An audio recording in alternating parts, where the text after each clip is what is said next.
All right, guys, this is going to be so much fun. I am so excited for you to meet my friend, Kim Kaupe. She is one of the hardest people to introduce because her background is so diverse and so freakishly cool. It's hard to encapsulate, but I'm going to try. So, in short, Kim is a dynamic female founder and entrepreneur. She has her marketing agency called Bright Ideas Only. And through that, Kim has helped people and brands like, get ready for this, Oprah, Paul McCartney, Katy Perry, the New York Mets, Ace Comic-Con, Miller Coors, and KISS, just to name a few. And what she's done is she's helped them to create an army of raving fans. Now, here's what's interesting is with all the wildness of COVID, Kim uncovered another superpower entirely. And that is, in addition to helping celebrities and major brands grow a relationship with their audience, she's also started to help individuals harness the power of building relationships and influence. And it's absolutely beautiful. Now, we're not talking about generating millions of followers on Instagram, but being intentional about what you're putting out there on social, online, and how you're showing up for people in day-to-day life. And I think of Kim in some ways as rewriting the how to win friends and influence people kind of version 2.0. And she's doing all sorts of innovative things to support this. Like she's got a weekly live podcast you got to check out. It's called Coffee with Kim. Recently I was on it, by the way, and she rocks the mic every week. It's absolutely amazing. Plus she's created courses, some in which she's partnered with LinkedIn, and about 200,000, that's right, I said 200,000 people have utilized those, which is absolutely amazing. And not that you need to be any more impressed, but just to let you know, she has also been named to Forbes 30 under 30, Ad Age's 40 under 40, Inc. 35 under 35. Plus she's been on Shark Tank. Hello.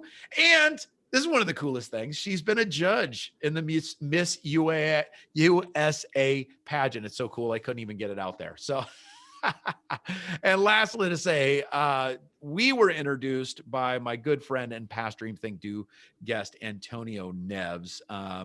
He connected us a few months ago now, and Kim has just become one of my favorite humans on the planet. She's living what she talks about, and she is a gift. So I can't wait to get to this. Kim, welcome to Dream Think Do. I am so excited to be here. You have no idea. This is going to be so much fun. This is going to be so much fun. I love it. Okay, so I have so many questions, and a lot of them are just totally selfish. So I'm inviting the Dream Think Do fan, or, group to tribe family to listen in here. So I'm really curious. One of the first things I want to ask you, and I don't know that I've ever name dropped this much in an intro, but holy crap! Like you got Oprah, Katy Perry, Paul McCartney. I'm curious. Like you've helped them to build relationships, grow their tribes, build these armies of raving fans. I'm curious, did you do this for people when you were a kid? You know what I mean? Like, did you help people become more popular as a kid? Were you like crazy popular as a kid? How did you like come into this work? Honestly, I feel like this started with myself because I am an only child. So shout out to all the other only children out there. And because you'll totally feel me when I say this. I realized around, I don't know, maybe first or second grade, my parents worked, my mom worked full time, my dad. So they were not necessarily around to set up play dates for me. Like I went to after school care. They'd pick me up at like 5 o'clock when they got off of their jobs, or 6 o'clock. And so I realized at a very young age, okay, if I don't create play dates for myself, if I don't somehow convince Katie or Natalia or Rachel to like, hey, can Kim come over on a Saturday night? Or hey, can Kim and I go do this? I realized very quickly, if I didn't make that happen, then the entire weekend was going to be like me and my Barbies, which is fine. Like me and the Barbies had a great time. And like exactly. Good relationship there, but you wanted to expand it. Yeah. But I was like, oh, human friends would also be fun. Right. And so I realized at a very young age, like I have to, again, to your point, like win friends and influence people, or else I would have no play dates. So I got very good from a very young age of like, hey, wanna maybe hang out this weekend? We could do something really fun, and maybe convince your mom to call my mom and ask her if we can hang out. So not only connect with people, but give them the steps to make that relationship grow. I love Exactly. it. Like And now I'm gonna need you to are doing that with Katy Perry and Oprah, for crying out loud. That's play dates with Katy Perry. exactly. Exactly. I There's a love through it. thread there. Yeah. Now, like, to list out what you've done, you should be 80 years old, Kim, for crying out loud. It's absolutely amazing. But let's just give people just kind of the short version of how you got into this work of helping major brands, major celebrities grow their, their fan base. Well, two things. One, anyone who runs their own company or coaching practice, they Yep. also feel 80 years old Right. because this work ages you. That's right. The stress and the responsibility, the people Yeah. counting on you. You're like, some days I feel 80. But I Absolutely. always like to tell people, I got into entrepreneurship as an accident. I think a lot of the narrative that we hear about, whether it's Richard Branson or Mark Cuban or Mark Zuckerberg, you hear all these stories of like, I had a lemonade stand when I was growing up. I was selling candy in the back of the bus. I was like this hustler.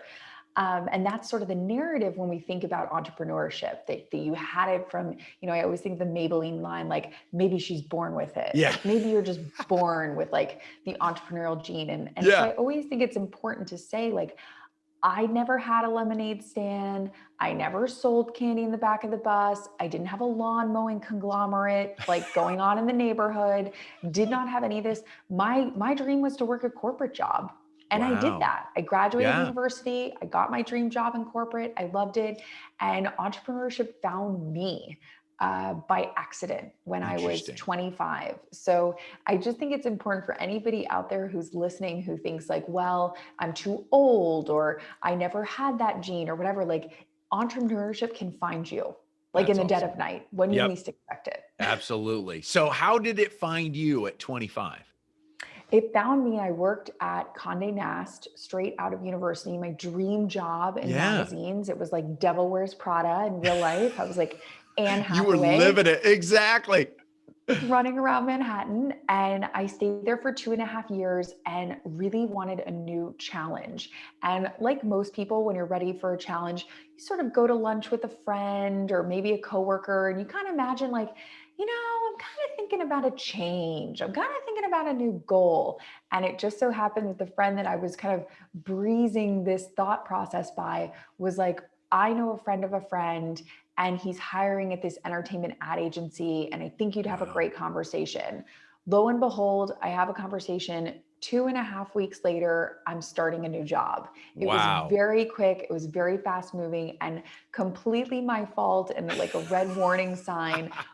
You should probably research Yeah. places that you're Vet going to this a go little work, bit. Yeah, exactly. Yeah. like Glassdoor or Monster or Indeed. Like go do a little bit of detective work, Yeah. because my detective work was watching Mad Men and thinking I was going to be like And being sold on it. Yes. being like Don Draper at 4 o'clock Right. with my whiskey, like pontificating on amazing ideas.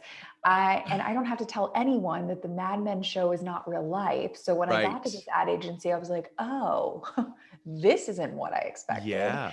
And I was about 10 days into that job. I can remember I called my mom crying and I just said, I've made a mistake. Like I shouldn't have Wow. accepted this position. And I ended up telling my coworker when I came back from the bathroom, sobbing to my mom on the phone, like, I got to get out of here. Like I Yeah. have made a fatal error. And she said, well, hold on, let's go to drinks. And we go to drinks. And I'm like, listen, I know I just met you, but like, I'm out of here. Like I made a Yeah. mistake. I think I'm going to call my old boss back and I'm going to cry. And I'm going to beg for forgiveness. Grovel. And Yeah. yeah, I'm going to grovel.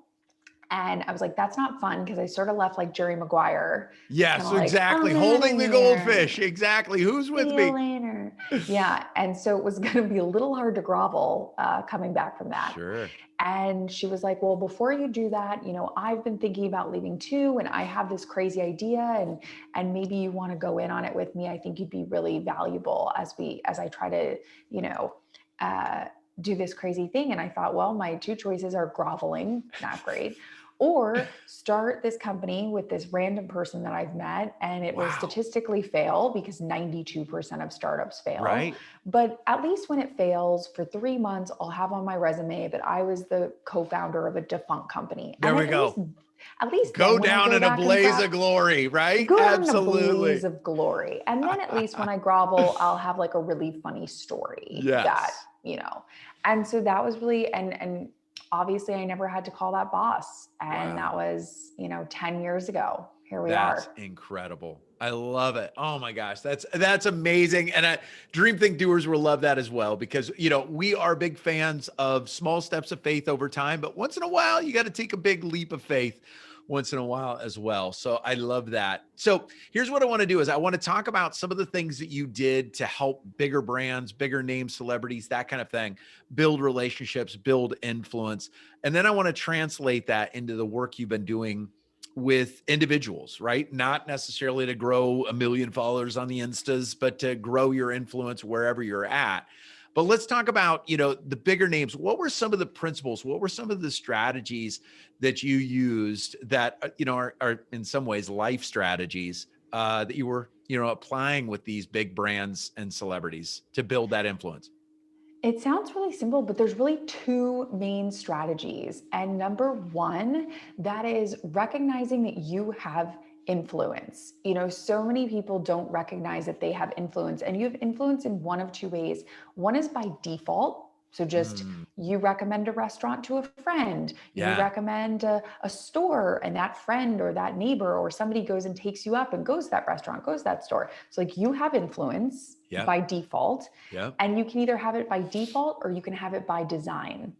And what Mm, I think is the big differentiator between some of the celebrities and brands that I was working with, and really being honest, the rest of us, is that they have realized how to do it by design. And yeah. that's what I'm really excited about, because I think if we all change our mindset to really do it by design, okay, let Uh-huh. me design the influence, let me design the narrative, let me take control over the pen in the story of my Yeah. life and start to write it instead of waiting for other people, whether it's Google or your Facebook profile or your Instagram profile, to write it for you. Yeah. You really need to think about, okay, how do I intentionally write this story? So that's number one, influence.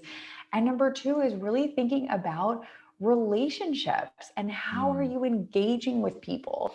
And engaging with people, I know the word is so overused in an authentic way. We all love to like right. authentic, but really just saying to yourself, how do I want to be communicated to? Yeah. And really kind of taking that and flipping the script and saying, how does everybody else want to be communicated to? Because Yeah. if you're being honest with yourself and you look at maybe some of your social media posts or you look at something that you've done, most of the time, the stuff that blew up or went viral or got a lot of calls from your friends or family was the stuff that was really honest. Yeah. It was the stuff of like you lost your job. It was the stuff of like you were excited because you got a new client and people could Yep. feel that excitement.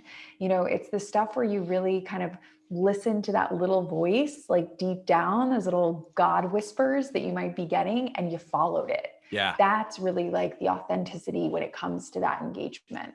I love it. And that is, I think, breaking down even the word influence or breaking down, because I think sometimes people think, oh, well, influence, oh, that could be a negative. It's like, well, influence is kind of, independent of negative or positive. It's how it's being used, right? Power is for good, not evil.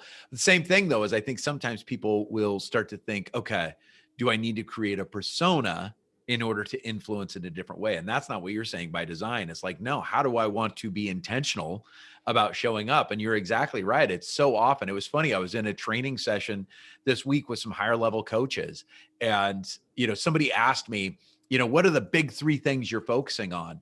And I said, well, I know what two are, but I don't know what my third is yet. And he got back to me, here we are in front of all these high level coaches. And he's like, you admitting you don't know what that third thing is right now is the most powerful thing I've heard all day. He goes, because that helps me to know, I'm probably a little further along than he is. He's like, that just helps me to know it's okay sometimes, So I think you're exactly right. It's that admitting, it's being real.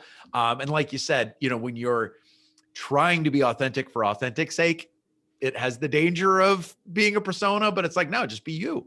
Right. So I love that. And I've seen you be able to do that with people like Katy Perry and Oprah and those kinds of things, which I'm sure has all sorts of other levels to it, where sometimes attorneys might have to weigh in, or, executive producers are going to weigh in, or how do we do this? All this kind of stuff. So we're going to set those names aside and maybe some of the logistics and challenges of navigating a bigger brand and say, all right, let's shift, because with looking through life and that lens of helping bigger brands and celebrities build their brand, build their relationship, I know that's given you a perspective to then say, all right, to the individual, how do we apply these things? So I know one of the things that's been hitting you recently, and we've been going back and forth on this. Tell us about one of these thoughts that you've been having recently about the importance of what we've been talking about, growing in your influence, being aware, being intentional about writing that story.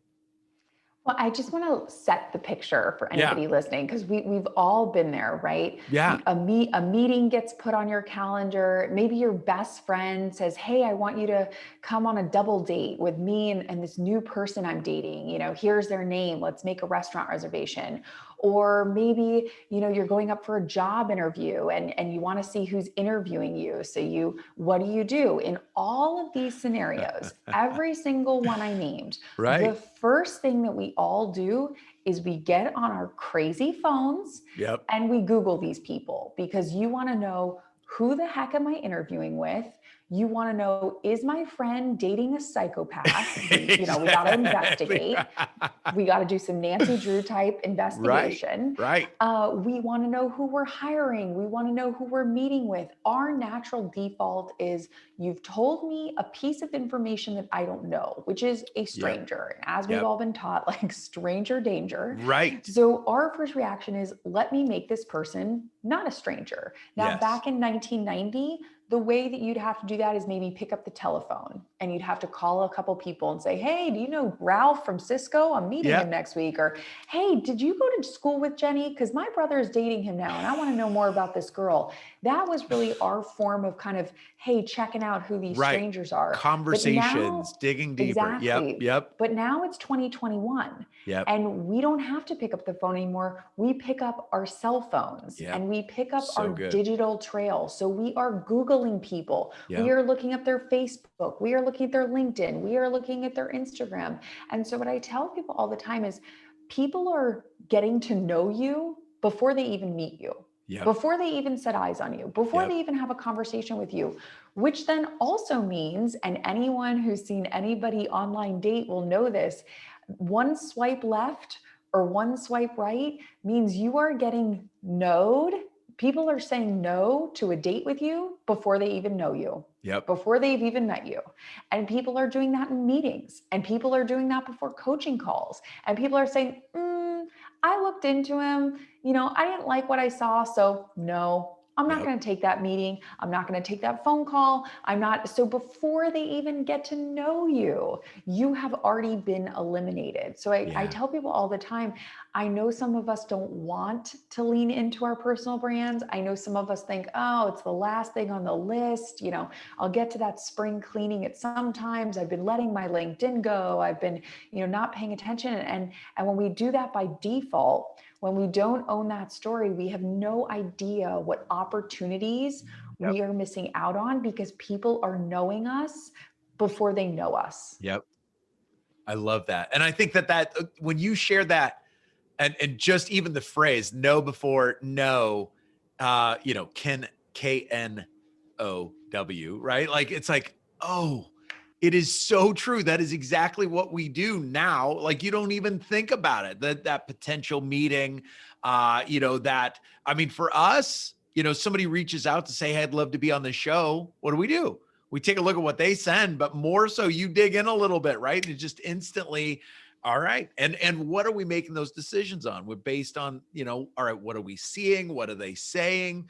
Are people engaging with them? Is there influence? All of that. So I think it's so true. And I think you've hit it on the head. So first and foremost, it's important to acknowledge that we do that to other people, and people are probably doing that to us on a daily basis. So what are some of the things, you're working with?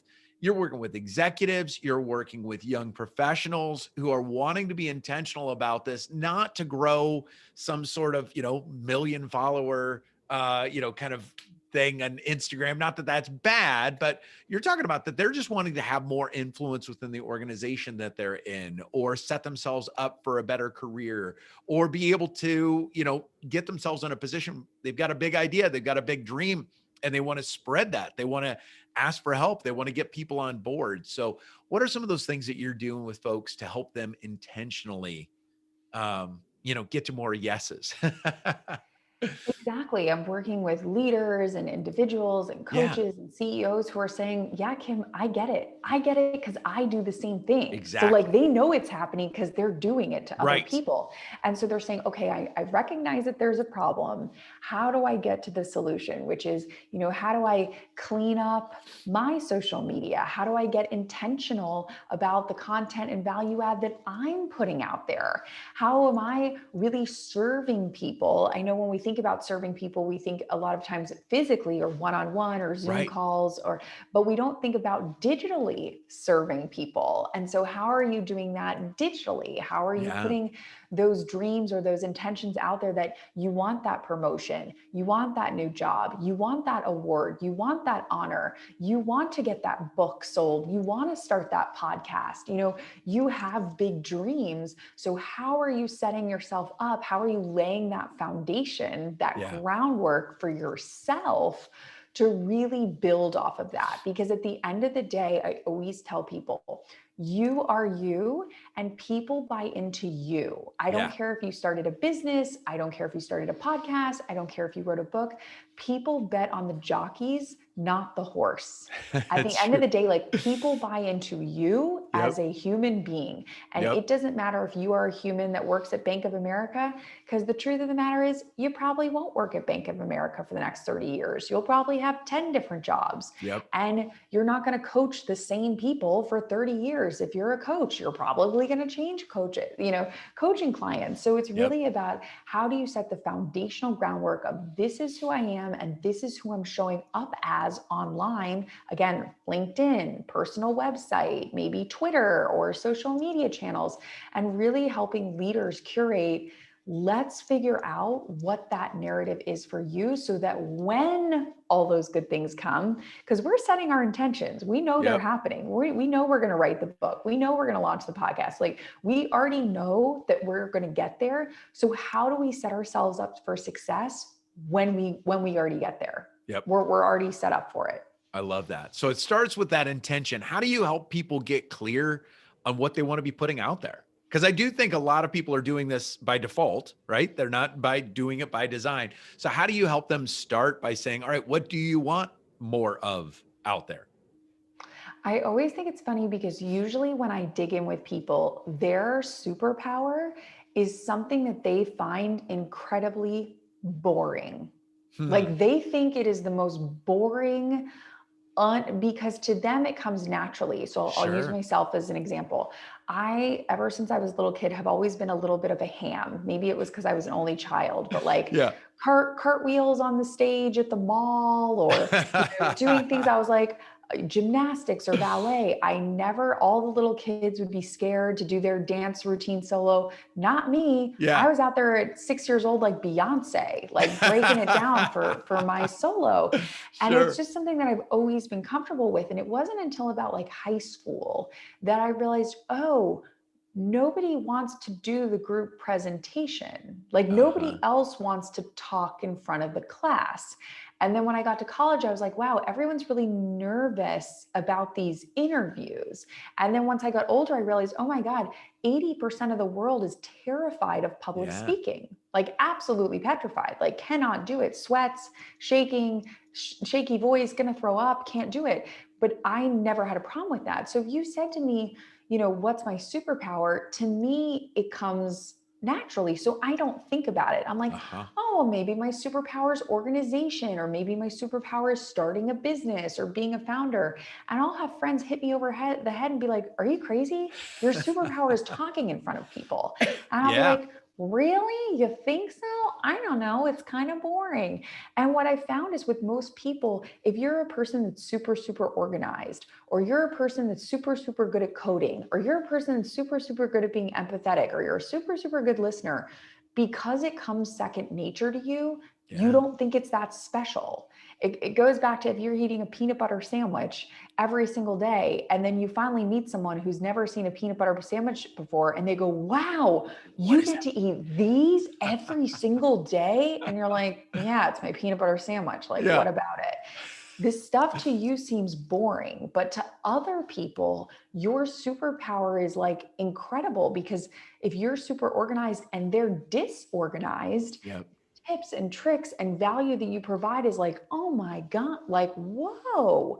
And to you, it doesn't seem that important, but to them, it's life changing. So I always tell people, when you think about your superpower, think about the things that just naturally you're good at, that your Yeah. friends maybe say, oh man, Kathy, you're so organized, or oh man, Mitch, like you just really know, you're such a good listener. Yeah. Whatever those things are that keep coming up, that's usually what you should be digging into and what you should be sharing about. Top 3 tips for listening, top Yeah. 5 tips for staying organized, whatever it is, that's the value that you should be sharing. That's awesome. And I think you're exactly right. Because it's familiar, we tend to devalue it or undervalue it. And you're exactly right. It's those things that we are good at. And oftentimes it's stuff we've been good at for a very long time. So again, it's easy to dismiss it. But the good thing I would imagine is if they've always been good at it, especially if you're helping them become more intentional with designing what they're putting out there, there's probably remnants, there's probably clues and some of the things they've been doing up to now. So I love that. So it's helping them kind of figure out their superpowers a little bit. What's next? Once you figure out, help them to figure out what are some of those things they do naturally, what are some of those things they are amazing at. What do you do next? That's exactly like the next question. Like people are Yeah. like, great, my superpower is organization, or my superpower is leadership, or Yeah. whatever it is. And they're like, ah, now what? Yeah. Right. It's like Great. Now what do we do? Yeah. we've had the aha moment. We've had like the light bulb, like the bing, and now we're like, okay, but now what? Yeah. Now what do we Exactly. do? Yeah. And that's where we really come in and say, okay, now that we know, I always think about it like a GPS on a map. Like now we know our final destination. We Yeah. know where we want to go on the Google Maps. Let's figure out how we're going to get there Yeah. on the Google Maps. Like let's figure out, how are you sharing? How are you adding value? How are you kind of flexing that superpower muscle? Because what you will realize is once you start sharing your superpower, Yeah. the stuff that you're wanting will automatically start gravitating towards you, because Mm. people can see that light shining. And Yeah. all of a sudden you are getting people who are like, hey, I saw you're really good at organization. We have an executive team and we are a hot mess. Can you come in for a day and like do a workshop with us? Yeah. And you're going, happy to come in and do a workshop with you. Or, you start sharing online and you're pontificating on whatever subject, and someone goes, hey, we're actually looking for a co-host for this podcast. And we saw that you've been doing a lot of content on that. Like, would you ever be interested in something like that? Once you start sharing that, all of a sudden the people and the players, I always think about, again, you going back to that GPS example, if you've ever taken a wrong turn when Yeah. you're using GPS, the GPS will kind of go rerouting.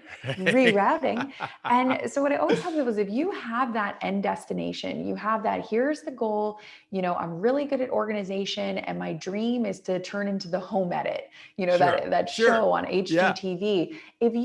If you start sharing and you feel like, well, what if I take a wrong turn? What if I share what if I'm sharing in the wrong direction?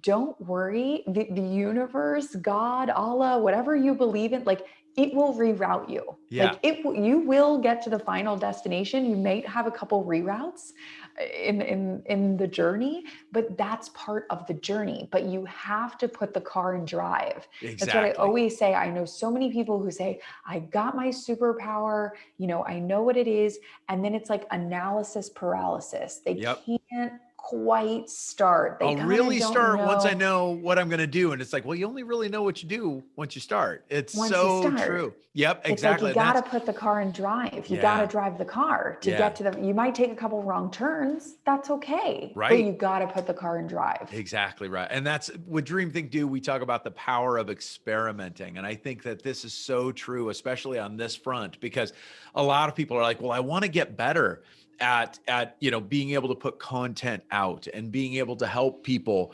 but I don't want to screw up. And it's like, well, you're gonna screw up. It's just a matter of saying, all right, you know, think like a scientist and say it's all an experiment. If something doesn't go the way you planned, learn from it. If something goes better than you planned, learn from it, right? But the way we do it is we focus on progress, not perfection, which I think is huge. I want to talk about some of the tactics, but I do want to go back because I would imagine that some of the folks, like, they're getting clear on their superpower, like, or maybe they've got 3 superpowers, right? But they might say, but what if I don't know, maybe they're not clear. Like they've got the superpower, but they don't have the clarity of, why I don't have the clarity of the home edit on HD TV. What are some of the things you help them to do to get clear on what that final destination or that next big mile marker could be?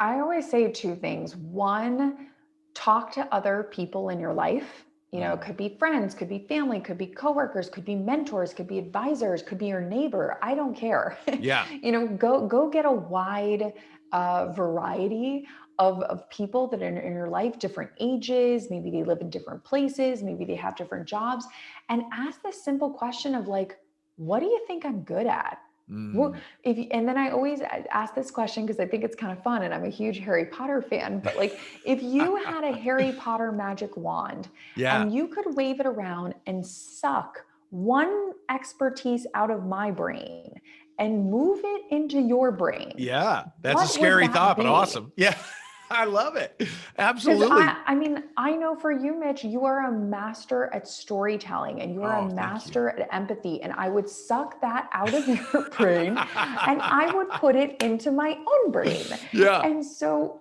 find people who would say, actually, now that you're saying that, Rachel, there are a few things I would suck out of your brain. So like, ask other people Yeah. I what they like would that angle. what they Yeah. would take out of your brain. And then the second thing I would say, and actually this is one of the hardest because again, with our cell phones, we never do this anymore. Yeah. And the second piece of advice I would have for people is to get quiet. Mm. The amount of people that I see standing in the grocery store line who are on their phones, or the amount of time that I see, friends or family going off to shower and all of a sudden I hear a podcast blaring, Right. we have a fire hose of information. And you can Yep. think about it like a one-way street or like Yep. a one car pass. And if there is always a car, whether it's a podcast, whether it's your phone, whether it's your social media, whether it's somebody talking to you, Yep. how is anything else supposed to get down that road? And the truth of the matter is, it can't. So Right. you have to unblock yourself. I don't care if it's taking a shower without any noise, no music, no Right. podcast, taking a walk, meditation. I don't care actually even how you do it, Yeah. but you need to get quiet for more than 15 minutes Phew. because Now you that's will just be dangerous. shocked. Yeah, and you don't realize how many times you are standing in the grocery store line and you never stand and look around. What do we all Right. do? We immediately get up, we check Go our down. email, we Yep. refresh our Exactly. thing. And so we don't realize, and really the only time it happens is when we are falling asleep, which coincidentally is when a lot of the people I work with say, well, I was falling asleep the other night and all of a sudden I popped out of bed and went, oh, I have That's the it. answer. I Yeah. got it. And I was like, well, obviously, because when you're going to sleep, you're not on your phone, you're not listening to music, TV's not on, and you're actually relaxed and you're just you're laying there. And again, that wisdom, the Yep. universe, God, that's when they can like plop little things because the roadway is clear. Yep. So the more you good. can clear that roadway, the more you kind of let those aha moments get to you. Yep. They can't That's get to you.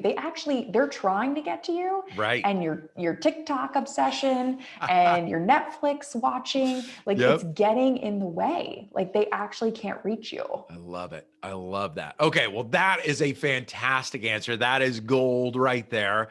Now let's switch back over to tactics then, because I know you have a number of different strategies that as you're working with people on really getting intentional about designing what they're putting out there, how they're reaching people, how they're helping people.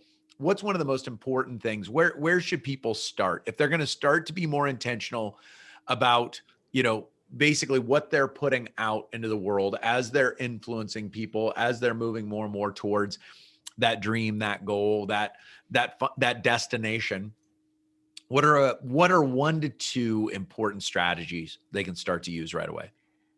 I would say this is so big that I would actually do it as number 1 and number 2, which Awesome. is you have to get on LinkedIn and you've got to clean it up. And I know that LinkedIn is like the weird cousin at Thanksgiving of the social media table. That's right.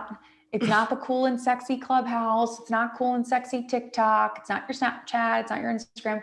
I don't care, quite frankly, because LinkedIn is so powerful for a number of reasons. Number one, it is one of the only social networks to get crawled by Google. What does that mean? That means when you Google someone's name, when I Google Mitch Matthews, when someone Googles Kim Kaupe, on page 1 will be LinkedIn results. Yep. I don't care who you're Googling, every single time. Page 1 will be someplace that people land. So you gotta get your LinkedIn under control. I know it's not cool and sexy, but you gotta pay attention to it.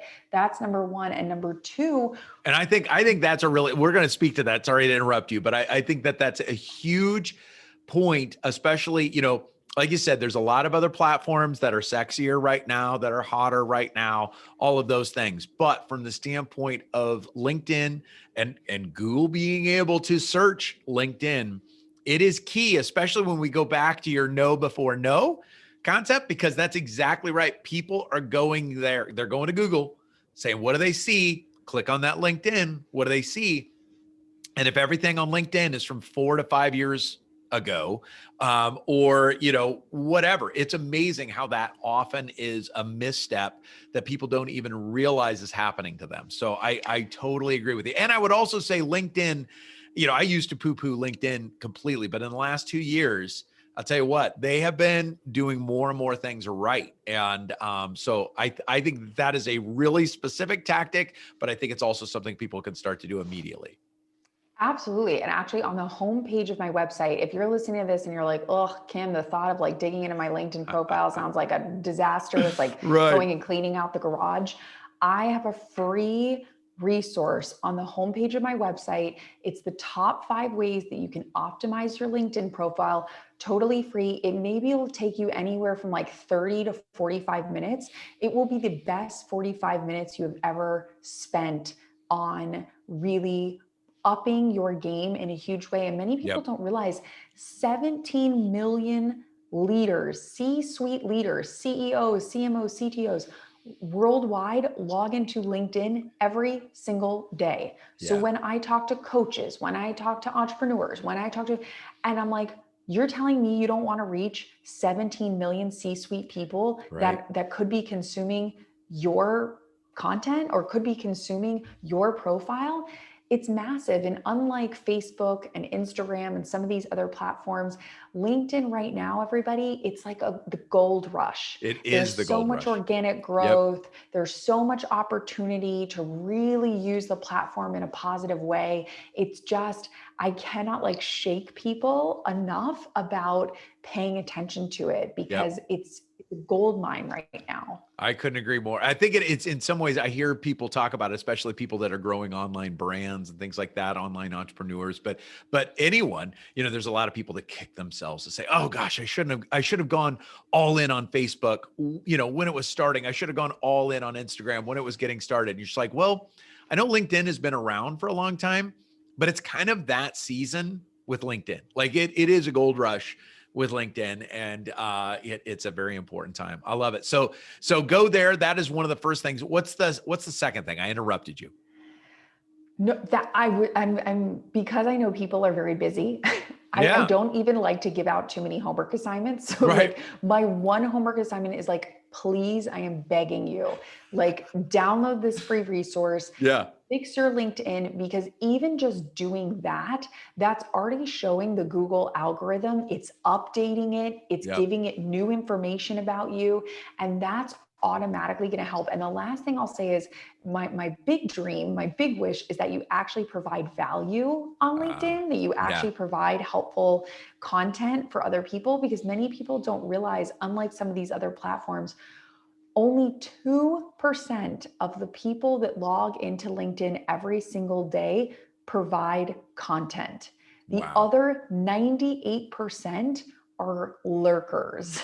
Like they Consuming. lurk, they consume. And I don't know of any other platform where you can say, okay, Instagram, I am going to delete 98% of profiles on here, and I'm going to want to be one of the 2% that stays. You know, whether you're a coach, can you imagine as a coach going on a Facebook and saying, I know there's millions and millions and millions of coaches pages on, you know, Facebook.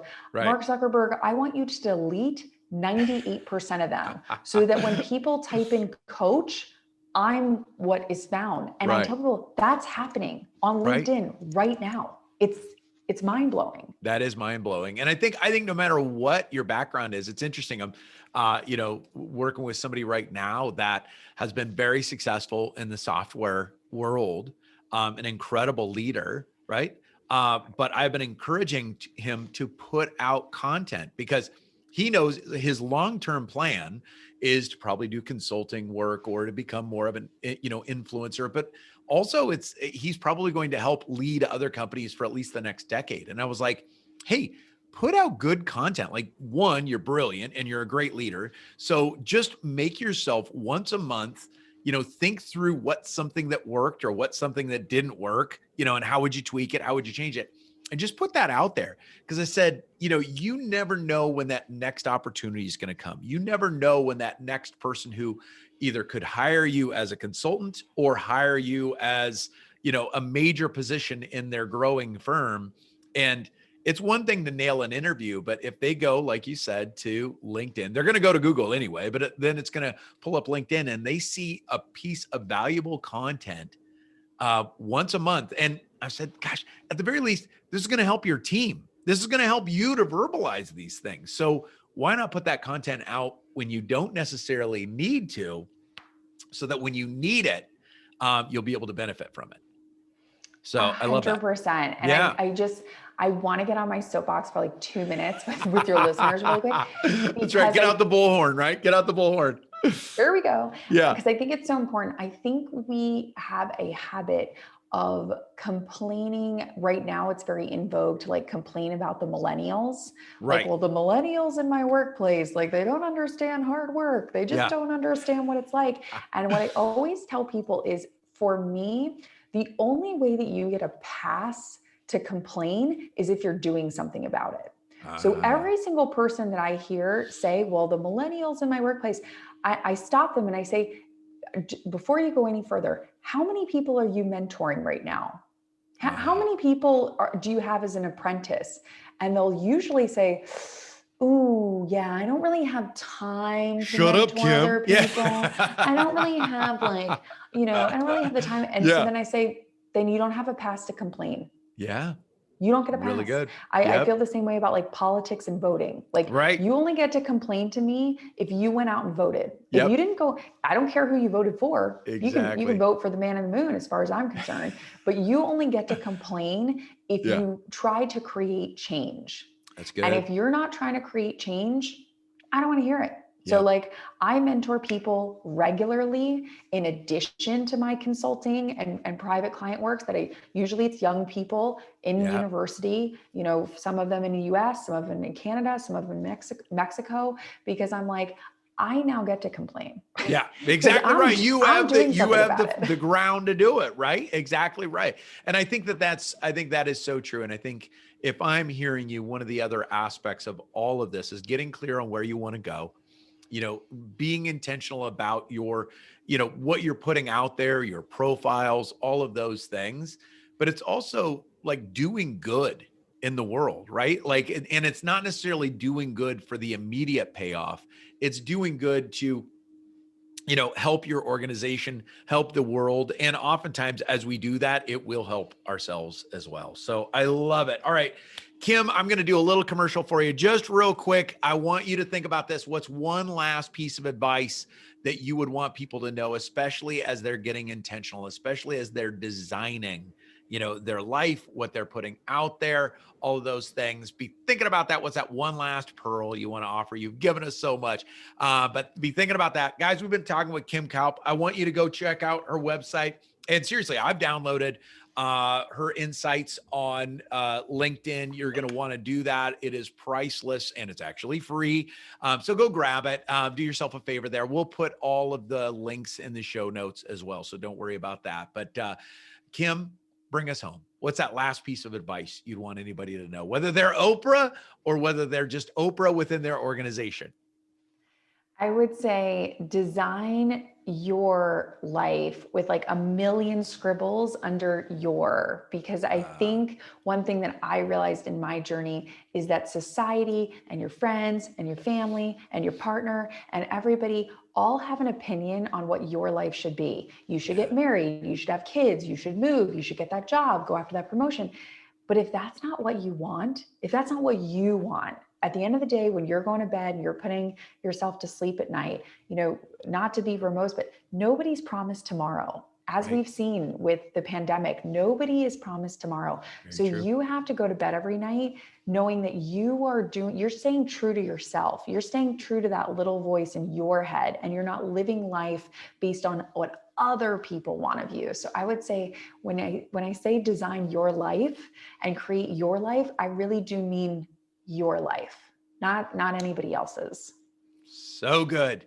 You are awesome. I feel like we're just getting started. You've been so generous, Kim. We so appreciate you. I'm going to have you back because we could have gone another 5 hours easy. So I appreciate you, my friend. And thanks for doing what you do in the world. Thank you. And I'm going to take this as you have to have me back. Exactly right. It's recorded. We have it recorded. I love it. All right. You are awesome. Thank you.